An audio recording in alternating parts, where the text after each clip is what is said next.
Oke. Aku cuma mau nanya itu, Kak. Kok penjelasan Kakak beda sama Edis?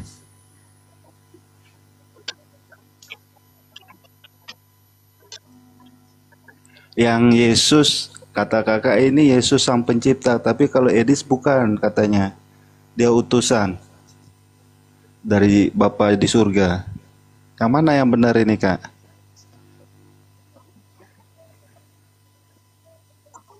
Ada suaranya, Kak?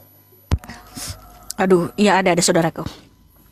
Jadi gini saudaraku ya,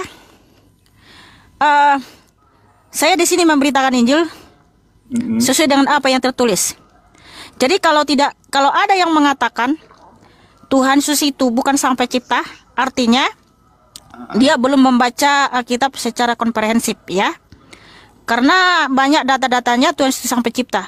Tetapi apakah Tuhan Yesus itu juga utusan Bapa? Ya, Bapa yang mengutus, betul.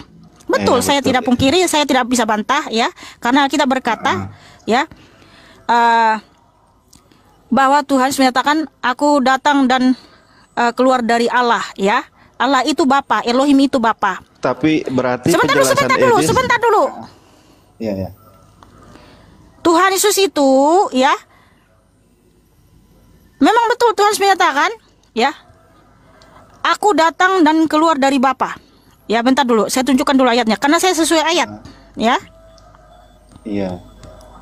Sesuai firman Tuhan. Oke, bentar dulu ya. Oke, Yohanes 8:42.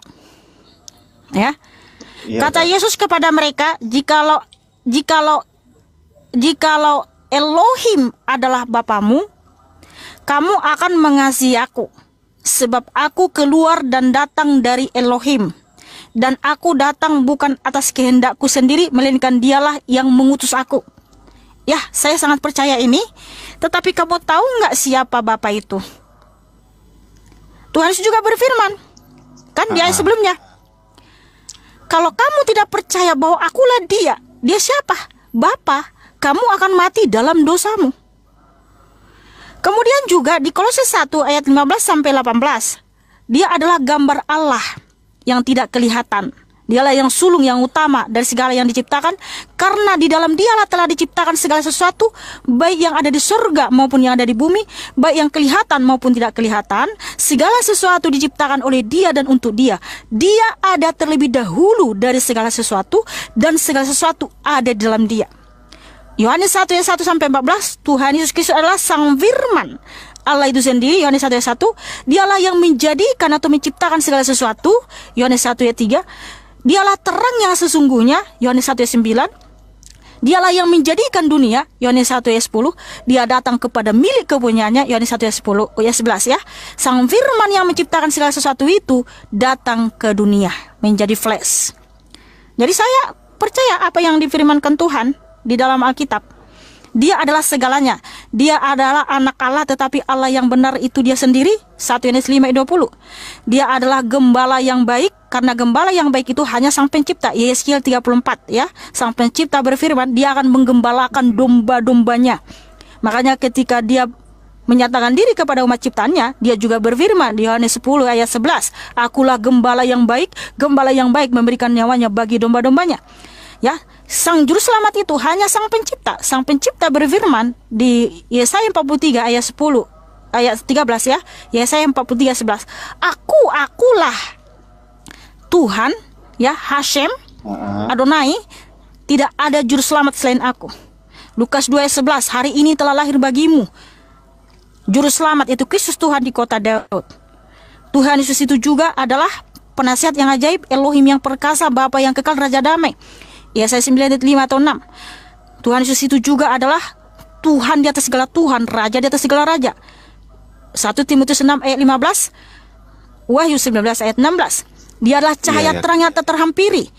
Dialah satu-satunya yang tidak takluk kepada maut. Kenapa? Ketika dia mengalami kematian, dia bangkit dari kematian, dia menaklukkan maut ya, dia mematahkan kutuk kematian sehingga dia tidak takluk kepada maut. Yang takluk kepada maut siapa? Manusia, mati nggak bisa bangkit. Itulah kenapa Tuhan Yesus itu banyak gelar kemuliaan, segala kemuliaan bagi dia. Dan dialah Elohim yang Esa, Yudas 1:25 ya. Elohim yang Esa, juru selamat kita oleh Yesus Kristus Tuhan kita, bagi dia adalah kemuliaan, kekuatan, dan hormat dari segala abad sampai selama-lamanya. Amin. Yang Sudah jelas? saya mau tanyakan, yang lebih diprioritaskan di situ Yesus atau Bapa? Tuhan Yesus adalah Bapa itu kan Tuhan berfirman Yohanes 10 ayat 30. Aku dan Bapa adalah satu. Itu satu apa? Soalnya dia Sama. kan utusan. Dia kan utusan dari Bapa. Firman itu sendiri. Kenapa lebih diprioritaskan gitu loh pertanyaannya? Kenapa Tuhan menyatakan aku keluar dan datang dari Elohim?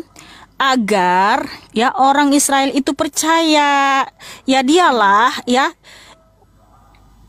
Sang Mesias itu, Sang Juru Selamat itu yang telah Bapa berfirman, akulah Tuhan, tidak ada Juru Selamat selain aku. Dan Bapa telah menubuatkan dia akan datang dalam rupa seorang hamba.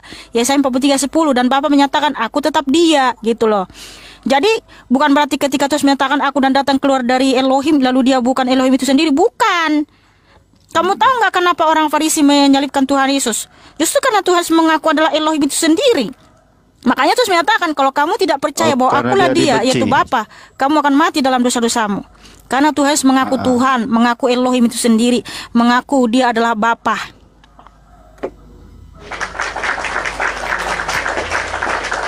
Terus kenapa bernubuat pakai nama Yesus, tidak pakai nama Bapa, mengusir setan atau apa itu?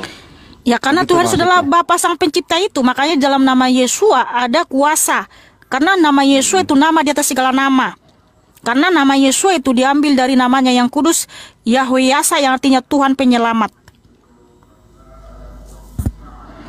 Ya seperti itu Bang ya. Saya rasa sudah cukup jelas. Jadi saya itu memberitakan apa yang tertulis Bang ya. Kecuali saya buat dengan pikiran saya sendiri. Mohon maaf Bang ya, saya tidak mau menerima ajaran-ajaran dari luar ke sini. Yang jelas Bang, apa yang tertulis dalam Alkitab itu yang saya beritakan. Terima kasih Bang. Ya. Tuhan Yesus memberkatimu dan mengasihimu Bang. Makasih penjelasannya kami Kana. Ya sama-sama Bang.